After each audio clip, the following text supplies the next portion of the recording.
Cześć, witajcie wielcy miłośnicy kompaktowych domów. Witam Was dzisiaj z bardzo słonecznej Orzechówki, konkretnie z osady Domki Mocy, gdzie nasi inwestorzy wybudowali 4 domy Mezzanine Black, które będą dla Was udostępniane. Dzisiejszy odcinek będzie bardzo wyjątkowy, ponieważ zaprosiłem do naszego wspólnego odcinka Pawła Wagę, który jest właścicielem firmy Dom 25 000 i dzisiaj Pawłowi pokażę te 4 domy, które znajdują się za moimi plecami, zadam mu kilka pytań, no i zapytam się Pawła, co tak naprawdę sądzi o naszych domach, które budujemy. Także zapraszam do oglądania. Cześć Paweł. Cześć. No i jak Twoje pierwsze wrażenie, bo to pierwsze wrażenie się chyba liczy najbardziej.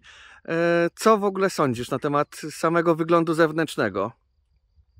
Powiem Ci tak, na pewno trafiłbym tutaj bez nawigacji, ponieważ te domki z daleka widać. A to prawda, tam jest ulica, droga, jak się jedzie samochodami, to bardzo dobrze widać te domy właśnie z ulicy. Tam jest kościółek, główny punkt orientacyjny Orzechówki, bo znajdujemy się pod Kielcami, w osadzie właśnie Domki Mocy i to prawda, widać je z ulicy, nie trzeba nawet jakiejś specjalnej nawigacji. Bardzo, bo jest zielono i nagle takie czarne, żółte elementy widać daleko na górce, więc bez nawigacji, bez problemu tutaj dojechałem. A wiesz, że taka ciekawostka, w ogóle ten projekt Mezzanine Black jest zbudowany na bazie naszego bestsellera Mezzanine Smart i to nasz inwestor, pan Piotr z żoną, jakby są autorami, można powiedzieć, tego projektu, ponieważ wprowadzili wiele modyfikacji do Mezzanine Smarta i na tyle nam się spodobały te modyfikacje, że na tej bazie powstał właśnie ten projekt Mezzanine Black i kolorystyka tego domu, czyli te właśnie żółte takie dodatki z czarną elewacją, są również pomysłu inwestora i powiem Ci szczerze, że naprawdę fajnie to wygląda. Robi robotę. Robi wrażenie, jak to się teraz mówi. Robi wrażenie. Robi wrażenie. Pierwsze wrażenie możesz zrobić tylko raz. Co, może pójdziemy do środeczka, do domków. Mamy 4 domki, ten jest otwarty. My już skończyliśmy tutaj pracę jakiś czas temu, natomiast teraz inwestor sobie wykańcza te domy. Kolejna ciekawostka, film chyba samych ciekawostek. Te domy biorą udział w programie, który będzie emitowany na jednej z większych stacji w telewizji i program będzie polegał na tym, że 4 architektów projektuje różne 4 wnętrza, więc nawet jak będziecie tutaj przyjeżdżali 4 razy, to możecie spaść w 4 różnych domach, w różnym po prostu wykończeniu. Jesteśmy na tarasie. Nie jesteśmy w tym domku, który jest najwyżej, ale chyba już wiesz, o co chodzi z tą działką. Wiem. Ten widok. No, widok jest... Pejzaż?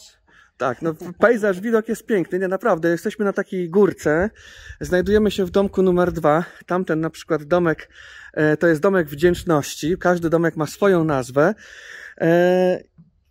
tam mamy jeszcze 2 domki, ale z każdego, nawet z tego drugiego czy z tego pierwszego domku, ten widok jest naprawdę fajny i to jest właśnie to, co w tych projektach uważam za najlepsze, czyli w tych projektach z tym dużym frontowym przeszkleniem, że jednak cała magia polega na tym, że no macie fantastyczny widok z tego okna w tym przypadku akurat na góry, aczkolwiek mamy już budowy czy to nad morzem, czy na Mazurach, gdzie mamy te widoki bezpośrednio też na wodę, więc ogólnie w tych naszych domach z dużym frontowym przeszkleniem ten widok jest bardzo taki uwypuklany, właśnie dzięki temu, że z każdej strony z wewnątrz domku go widać.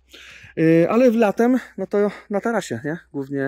Głównie czas. Wyobraź sobie taki domek, jeżeli ktoś by postawił i miałby sąsiada za 15-20 metrów. Nie miałoby tego smaku, natomiast tutaj ten wygląd, ta działka, ta góra, no robi robotę, zwłaszcza tutaj, kiedy można wyjść sobie czy wieczorem, czy rano wypić kawę, albo wieczorem zrobić grilla, kiełbaskę, pichcić, coś pięknego.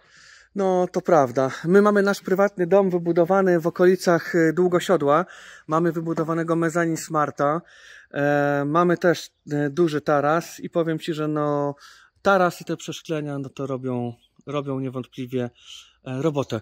Do środeczka zapraszam. Dziękuję. Co prawda stan deweloperski, tutaj tych 4 architektów jest dopiero na etapie prac i projektują te wnętrza, ale tutaj zobacz, jesteśmy na 35 metrach kwadratowych powierzchni, a tak na dobrą sprawę czuć tutaj przestrzeń właśnie dzięki temu, że jest ta antresola i do sufitu jest naprawdę wysoko. Tutaj nie czuć się klaustrofobicznie. No nie, jeszcze to okno, jak się stoi, to ma się takie wrażenie, jakby ten salon był jeszcze dłuższy. Tak, i teraz jest de facto przedłużeniem salonu. Mamy taki projekt Modern Smart, że wiesz co, masz ponad 4-metrowe takie boczne przeszklenie i z boku masz taras, to w ogóle ten taras to jest właśnie przedłużenie domu, ale tutaj tak samo, to jest właśnie przedłużenie tej funkcjonalności i to się sprawdza. A co sądzisz, powiedz mi, na temat schodów, bo wiem, że nie jesteś fanem kręconych schodów i na samym początku, tylko jak przyjechałeś, to powiedziałeś, o dobrze, że są takie schody.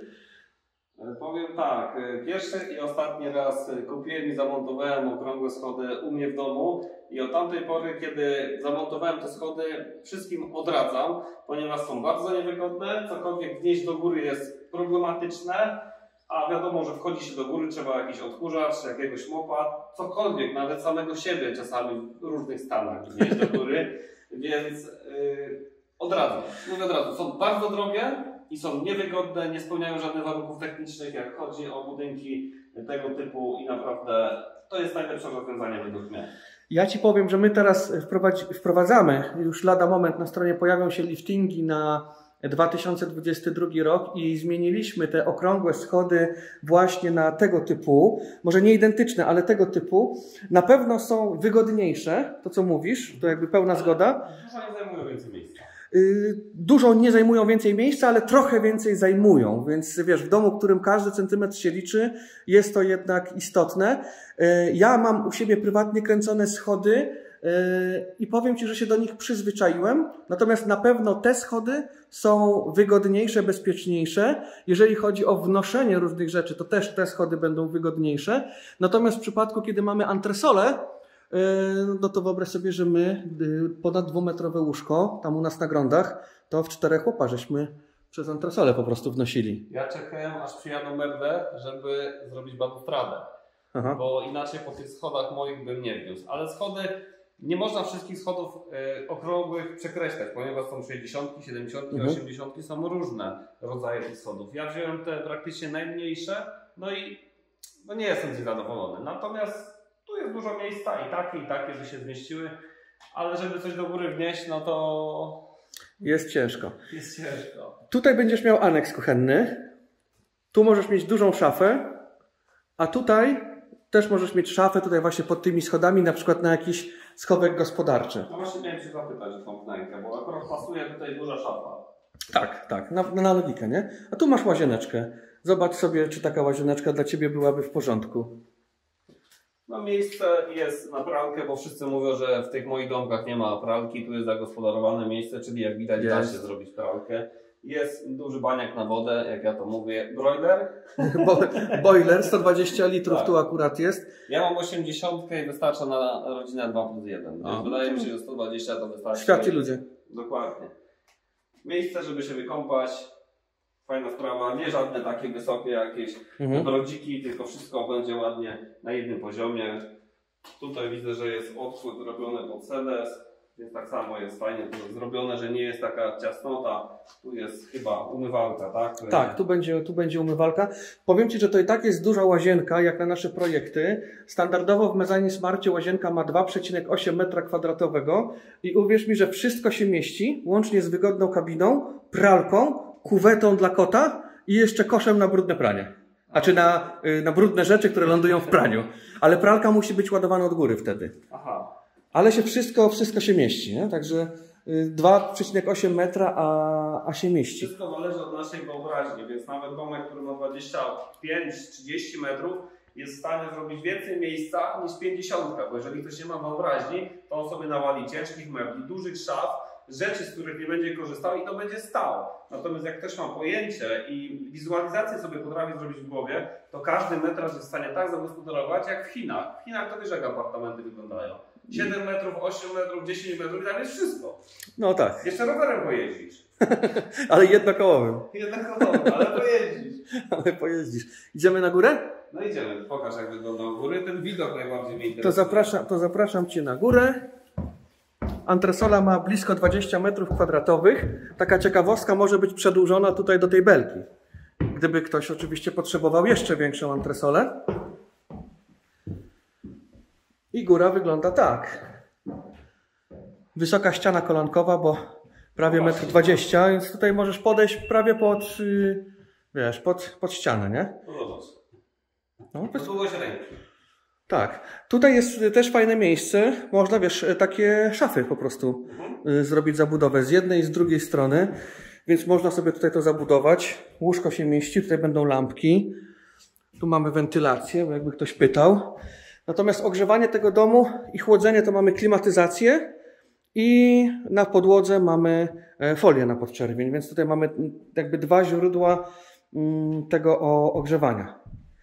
A tu masz ten widoczek, nie? No widok jest przepiękny tutaj. Tak, z perspektywy jakbyś leżał na łóżeczku, no to masz cały widok na góry. Jest naprawdę fajny. A taka ciekawostka, tutaj będziesz miał takie belki. One będą się obkręcały i jeżeli będziesz chciał zaciemnić sobie to pomieszczenie, no to po prostu je przekręcasz i tak zwane shutersy masz, możesz to zamknąć. Aczkolwiek jak masz tak piękny widok, no to... Ja bym go nie zamykał. Ja też bym go nie zamykał. Dokładnie, też bym go nie zamykał. Jedno co powiem Ci tak z doświadczenia, jeżeli chodzi w ogóle o tego typu domy, które mają duże frontowe przeszklenie, to praw fizyki też się nie da oszukać. Jednostka klimatyzacji to podstawa. Ale wyobrażasz sobie w takim domu komin? Grzanie kozą? Ja sobie tego nie wyobrażam teraz, bo miałem u siebie jedną kozę, drugą kozę i nie byłem zadowolony. Teraz mam klimatyzację, klikam i nie interesuje mnie nic. Bardzo często nas klienci pytają, czy robimy kozy. Otóż my nie robimy kóz, natomiast jeżeli ktoś chce, to zrobimy mu przepust po prostu w ścianie. Natomiast powiem Ci szczerze, ja też nie jestem fanatykiem kozy. To jest fajna zajawka na pierwsze 2-3 palenia w tej kozie. Do pierwszego wyciągnięcia popiołu. Dokładnie, do pierwszego wyciągnięcia popiołu i tego zapachu i tego popiołu wszędzie. Fajnie się pali, na przykład balię można sobie postawić przed domkiem. Jak ktoś lubi palić sobie w piecyku, proszę bardzo. Natomiast w domku jednak bardziej taka ekonomiczna wersja to jest ta klimatyzacja. Ale no, jak ktoś chce, proszę bardzo. Tylko zwracam uwagę, wiesz co, klientom, inwestorom, takim jak na przykład tutaj, tak, bo znajdujemy się w tej osadzie Domki Mocy, te domki będą na wynajem. Wiesz, nie zawsze Ci przyjedzie klient, który wie, jak się obsługiwać taką kozą.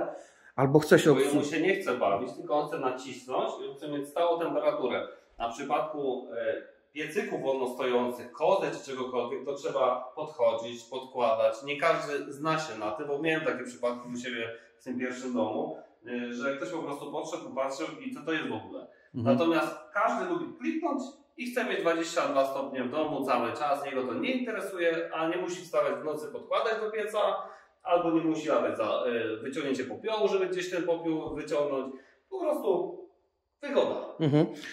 I ja jestem z tej drugiej kategorii ludzi, też lubię wygodnie ustawić sobie temperaturę, a tutaj dodatkowo masz sterowanie Wi-Fi, zarówno klimą, jak i folią na podczerwień, więc możesz ustawić tą temperaturę. Wyjeżdżając z Warszawy, możesz już ustawić sobie temperaturę, więc dzwonisz do inwestora, do pana Piotra albo do jego małżonki, chce mieć 19 stopni, pan Piotr z Warszawy ustawia mu w Orzechówce 19 stopni, więc to też jest wygoda.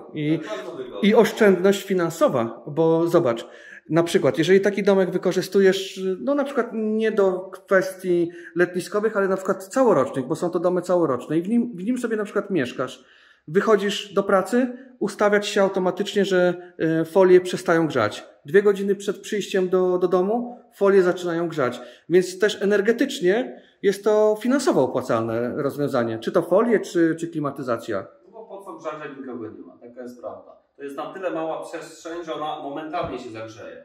Więc po co cały dzień kotłować i po pracy wchodzisz, a tu 30 stopni w domu, jak sobie klikniesz 2 godziny przed rozpoczęciem, przed wejściem do domu, przed skończeniem pracy, czy cokolwiek wyłączasz. Ja u siebie mam tak samo, bo mam 2 domki na podwórku, które dzisiaj prawdopodobnie pojedziemy, to sobie zobaczysz, bo dawno nie byłeś.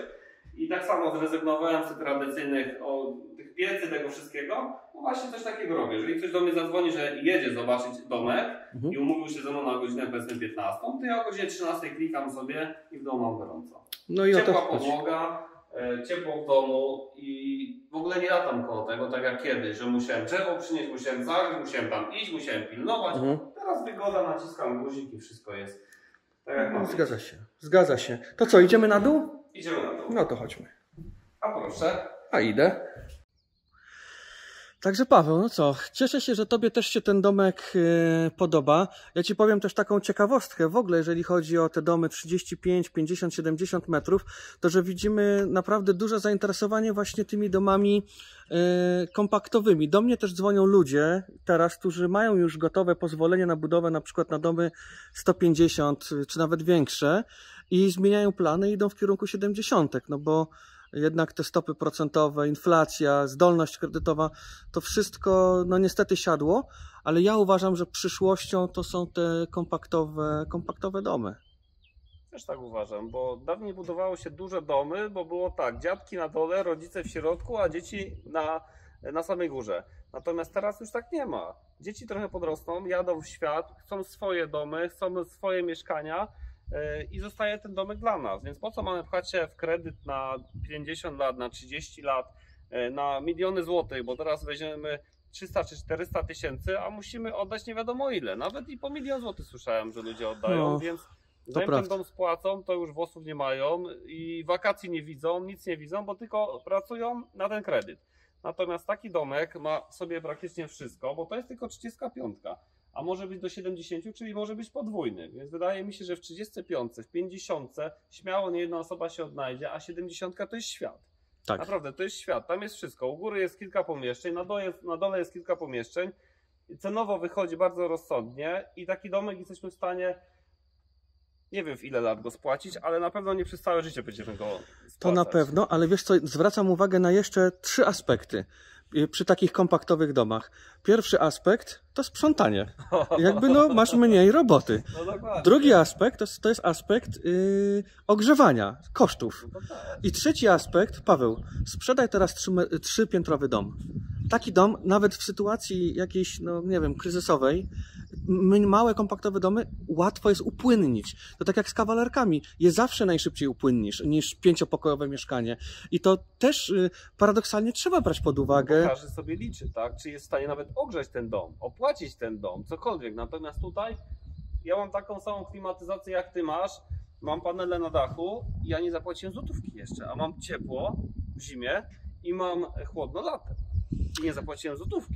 No i to właśnie trzeba korzystać ze sprytnych rozwiązań i tego, co nam daje technologia i możliwości. Także fotowoltaika na takim domu, który właśnie ma niewielką kubaturę tego powietrza w środku, który potrzebuje tak naprawdę tylko impulsu grzewczego do tego, żeby go ogrzać, no to te rachunki same przez siebie będą po prostu niskie albo jeżeli mamy tą fotowoltaikę, no to zerowe. Dokładnie, wygoda. Dokładnie. Wielcy miłośnicy kompaktowych domów. W dzisiejszym odcinku powiedzieliśmy naprawdę o bardzo wielu ciekawych aspektach związanych z budowaniem domów i ogólnie z dzisiejszą sytuacją, która ma miejsce na rynku nieruchomości, ale nie tylko. Moim zdaniem ludzi z branży, przyszłością są kompaktowe domy. Właśnie takie, jakie widzicie za moimi plecami. 35, 50, 70. Jeżeli chcielibyście być na bieżąco z tym, co robimy, gdzie budujemy, jak budujemy, to zasubskrybujcie nasz kanał, piszcie komentarze, jeżeli macie pytania. Mamy też profile na Facebooku i Instagramie, także tam też możecie śledzić naszą działalność. Rocznie budujemy około 40-45 domów w całej Polsce. Obecnie przyjmujemy już rezerwacje na przyszły rok, a w zasadzie już na drugi jego kwartał.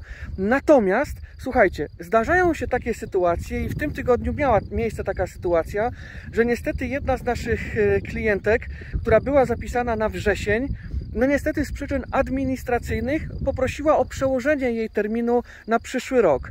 Tym samym pojawił nam się na przykład termin wrześniowy, więc zdarzają się takie sytuacje. Więc bądźcie po prostu z nami na bieżąco. A ja się biorę za zadzwonienie do kilku klientów z przyszłego roku, żeby zaproponować im właśnie wrzesień. Myślę, że dla kogoś to będzie bardzo fajny telefon i się ucieszy. To wszystko w dzisiejszym odcinku. Trzymajcie się. Cześć! Housemart. Jesteś u siebie.